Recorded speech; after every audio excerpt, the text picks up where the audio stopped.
নেতা তারেক রহমানকে আজকে এই রমজান মাসে বর্ধিত সভায় শ্রদ্ধা জানাচ্ছি। আমি আজকে আমার হৃদয় অন্তঃস্থল থেকে শ্রদ্ধা জানাচ্ছি যাদের দান প্রতিদান অবদান নেতৃত্বে মানিকগঞ্জের জেলা বিএনপির ভিত শক্তিশালী হয়েছিল। যারা মানিকগঞ্জের বিএনপির যে প্রবাদ সেটা হলো মানিকগঞ্জের মাটি ধানের শীষের ঘাঁটি। যারা এটা সৃষ্টি করেছেন আজকে আমি তাদের শ্রদ্ধা ভরে স্মরণ করছি। সেই সমস্ত সূর্য সন্তান মানিকগঞ্জের ভূমিপুত্র প্রয়াত মহাসচিব খন্দকার দেলোয়ার হোসেন, শামসুল ইসলাম খান নয়া মিয়া, অ্যাডভোকেট আব্দুল ওহাব, অ্যাডভোকেট নিজামুদ্দিন খান, কাজী মোশাররফ হোসেন রতন মিয়া, আব্দুর রাজ্জাক মিয়া, আমার পিতা, আমার প্রাণপ্রিয় পিতা, আমার নেতা হারুন রশিদ খান মুন্নু সহ সকল নেতা কর্মী পৃষ্ঠপোষক তাদেরকে আজকে আমরা শ্রদ্ধা ভাবে স্মরণ করছি। তাদের রেখে যাওয়া দলটাকে নিয়ে কিন্তু আমরা আজকে এখানে এসেছি। তারা কিন্তু আমরা এখানে যারা বসে আছি আমরা কিন্তু সবাই তাদের উত্তরসূরি হয়ে আমরা এখানে আছি। আমরা বিএনপির কর্মী বলে আমরা গর্ব করি তাদের কারণে। আজকে আমাদের কি দায়িত্ব? আমরা উত্তরসূরি হিসাবে তারা যে দল গঠন করে গেছে সেটা ঐক্যমত হয়ে একভাবে থাকা এবং সে হাতিয়ারকে সামনে নিয়ে এগিয়ে যাওয়া এবং ধানের শীষের যে প্রবাদ মানিকগঞ্জের মাটি ধানের শীষের ঘাঁটি সেটা আমাদের সবাইকে আবার প্রতিষ্ঠিত করতে হবে। আজকে এই রমজান মাসে আমরা প্রতিজ্ঞাবদ্ধ হই সেই ধানের শীষের মাটি মানিকগঞ্জের ঘাঁটিকে আমরা আবার এক হয়ে তাকে আবার সেই জায়গায় অবস্থান করে দিব এবং দেশনেত্রী বেগম খালেদা জিয়ার হাতকে আমরা শক্তিশালী করব, জনাব তারেক রহমানের হাতকে আমরা শক্তিশালী করব। এটি আজকে এই বর্ধিত সভায় আমাদের একমাত্র উদ্দেশ্য এবং সেইভাবে আমাদের আগামীতে কাজ করতে হবে। সম্মানিত নেতৃবৃন্দ, আজকে এই বর্ধিত সভায় আমার সহকর্মী, আজকে আমরা সবাই সহকর্মী, আমরা কোনো নেতা না। আজকে আমরা এখানে যারা আছি সবাই সহকর্মী হয়ে এখানে আপনারা সবাই উপস্থিত হয়েছেন। এর জন্য আমি আমার হৃদয় অন্তঃস্থল থেকে আপনাদের প্রতি কৃতজ্ঞতা প্রকাশ করছি। আপনারা এখানে উপস্থিত থেকে আমাদের সম্মানিত করেছেন। আপনাদের এই স্বতঃস্ফূর্ত উপস্থিতি আমাদের মনে হয় আমাদের আজকে এখানে যারা উপস্থিত আছেন তারা সবাই গর্ববোধ করছে। আর এখানে আরেকটা কথা বলতে হয় যে বিগত 3 বছরে আমরা কিন্তু আমাদের অনেক কাছের মানুষকে হারিয়েছি, যারা আজকে আমরা তাদের অনুপস্থিতিতে বুঝতে পারছি যে আমার দলের জন্য কত বড় ক্ষতি হয়ে গিয়েছে। সেভাবে যদি আমি বলি, এখানে আমাদের সব থেকে যে প্রিয় যে ভাইটি ছিল সে হলো কাজী রাহানুদ্দিন টুকু, আমাদের ছেড়ে চলে গিয়েছে। আর আমার জেলা কমিটিতে ছিলেন 3 জন সদস্য ছিলেন, তাদেরও আমরা হারিয়েছি। শামসুল আলম খান, শামসুল নাহার বেগম, লুৎফর রহমান লাল মিয়া, এরা আমাদের এই কমিটিতে ছিলেন, তাদের আমরা হারিয়ে ফেলেছি। আরো আছেন এখানে মুক্তা ভাই আছেন, যাকে ইকবাল হোসেন মুক্তা বলে আমরা যাকে জানি, সে মুক্তা ভাই বলে আমরা তাকে সবসময় সম্বোধন করতাম।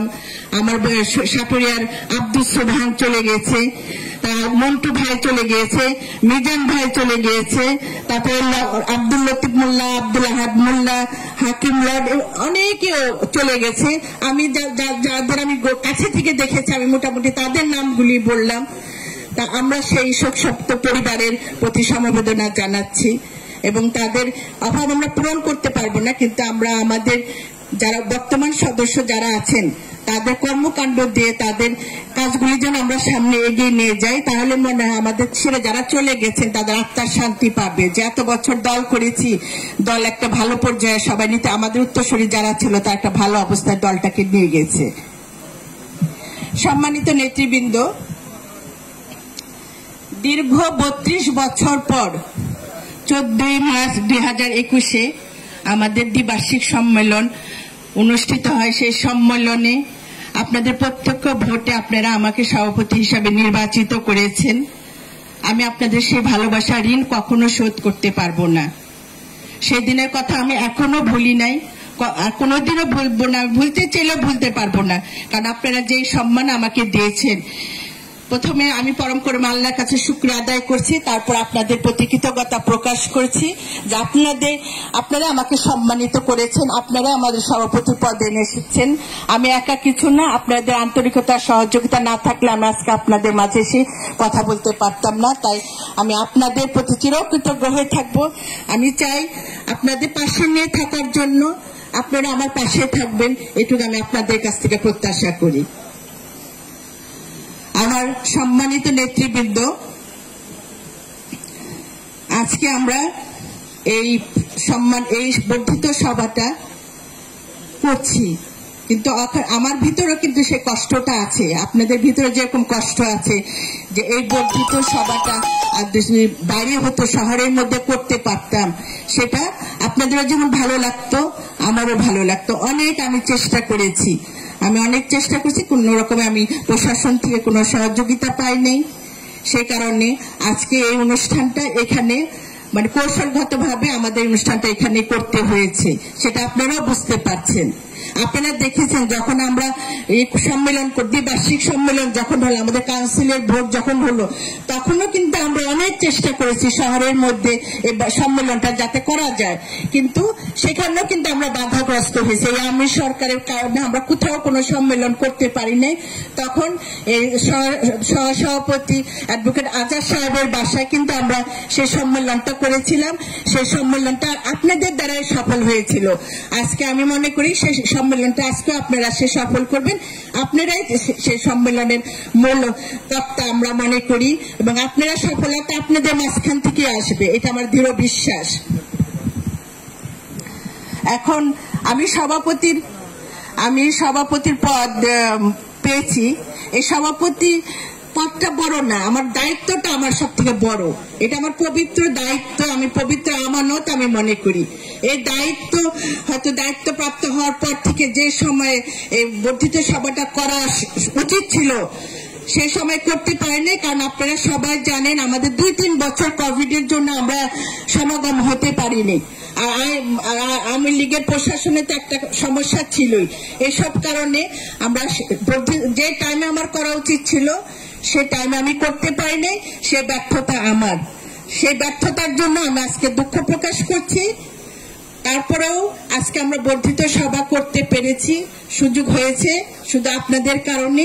আমি আশা করি আপনাদের গঠনমূলক এবং সাবলীল আলাপ আলোচনার মাধ্যমে এই কমিটি যাতে আমরা আরো ভালো অবস্থানে নিতে পারি, দলটাকে যেন আর ভালো অবস্থানে নিতে পারি, আপনারা সেভাবে আলাপ আলোচনা করবেন, দলের কথা বলবেন, সাংগঠনিক কথা বলবেন, কোনো ব্যক্তি দ্বন্দ্ব নিয়ে এখানে আলাপের দরকার নেই। আমরা চাই দলটাকে সামনের দিকে নেওয়া। বিগত সময় যারা আহ্বায়ক কমিটিতে ছিলেন, বিগত আমাদের এই কমিটি হওয়ার আগে যে আহ্বায়ক কমিটি ছিলেন, আমি তাদের ধন্যবাদ জানাই, কারণ তারাও বিভিন্ন প্রতিকূলতার মাধ্যমে তাদের অনেক কমিটি দিতে হয়েছে, অনেক সময় অনেক ইচ্ছা থাকা সত্ত্বেও অনেকে বাধা পেরেছে। সে কাজ করতে গেলে অনেক ভুল হয়, আমরাও এখন কাজ করতেছি, আমাদেরও কাজে হয়তো 100টার মধ্যে 10টা ভুল হতে পারে। আমরা কিন্তু সেটা ধরে রাখবো না। আমরা চাই আমাদের মধ্যে লোকজন সংযোজন হোক, আমরা কাউকে বিয়োজন করতে চাই না। কেউ যদি মনে করে যে কমিটি ভাঙা হবে বা এই ধরনের অনেক, আসলে তা না। আমরা চাচ্ছি যে ভালো লোকগুলি বাদ পড়েছে তাদের নিয়ে একটা সুন্দরভাবে কমিটি করা, যাতে আমাদের দলটা আরো শক্তিশালী হয়। আমরা সবাইকে নিয়ে কাজ করব, কারণ আমরা তো সবাই দলেরই লোক, আমরা তো কেউ দলের বাইরে না। ভোট দিতে গেলে তো আমরা নৌকায় ভোট দিতে পারবো না। সে আমাকে তো সে ধানের শীষে, যতই আমার বিপক্ষে থাকুক, কিন্তু ভোটটা তো সে ধানের শীষেই দিবে, এর বাইরে তো সে যেতে পারবে না। এর জন্য আমরা সবাইকে নিয়ে কাজ করব। এখানে কেউ মাইনাসের খাতায় আমরা কেউ নাম লেখাতে চাই না, আমরা চাই প্লাসের খাতায়। আমরা প্লাস নিয়ে কাজ করব, আমরা মাইনাস নিয়ে কখনো কাজ করব না। আর এখন আপনারা এখানে যারা আছেন সবাই বিবেকবান, বুদ্ধি সম্পন্ন এবং অভিজ্ঞতা সম্পন্ন রাজনীতির জীবনে আপনারা আমার থেকে আরো অনেক অভিজ্ঞতা সম্পন্ন। আজকে দেশ যেভাবে আছে, এখানে গণতন্ত্র নাই, ভোটাধিকার নাই, বাংলাদেশের অবস্থা, মানুষ দেশের অবস্থা একটা বিপন্ন অবস্থার মধ্যে আছি আমরা। নেতা কর্মীরা হামলা মামলা জড়িত হয়ে আছে, একটা মিটিং মিছিল আমরা করতে পারি না। এই অবস্থাতে আমাদের বিভেদ হলে চলবে না। আমাদেরকে বিভেদ হলে চলবে না। আমাদের কি করতে, কাঁধে কাঁধ রেখে কাজ করতে হবে, এটাই আমাদের মূল লক্ষ্য থাকতে হবে। এইভাবে সবাইকে কাজ করে যেতে হবে। আমাদের 7টা উপজেলা, 2টা পৌরসভা, 64টা ইউনিয়ন, এই প্রত্যেকটা জায়গায় আমাদের ভালো নেতা কর্মী নিয়ে দলকে গুছাতে হবে।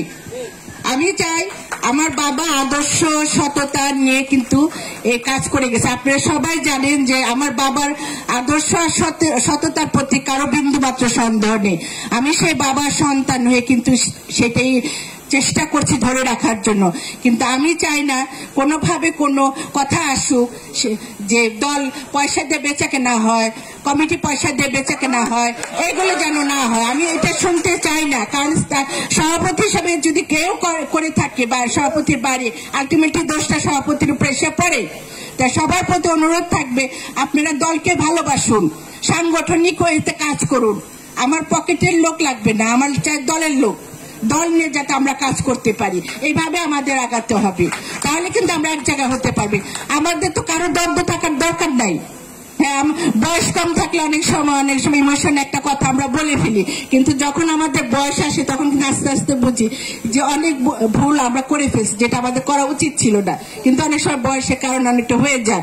কিন্তু আস্তে আস্তে অভিজ্ঞতা, মানুষের যখন বয়স বাড়ে মানুষের মধ্যে অনেক পরিবর্তন আসে। আমি আশা করি আমাদের সবার মধ্যে সেই পরিবর্তন আসবে। আমরা যেন আর ভুল না, অনিচ্ছাকৃত ভুল সেটা তো আর বলতে পারবো না, কিন্তু আমরা ইচ্ছাকৃত ভুলটা যেন আমরা কেউ না করি। দলটা সুসংগঠিত হোক, দলের যেন একটা আদর্শ দিয়ে থাকে। অন্য ডিস্ট্রিক্টে কি হবে না হবে আমার সেটা দেখার বিষয় না।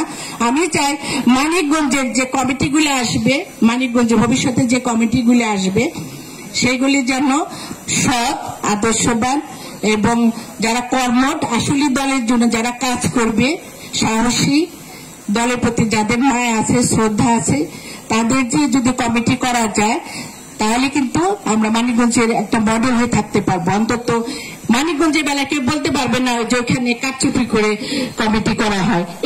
এটা আমি সবার কাছ থেকে বিনীত অনুরোধ, আমার সবার কাছ থেকে আপনারা এই ব্যাপারে সবাই সতর্ক থাকবেন।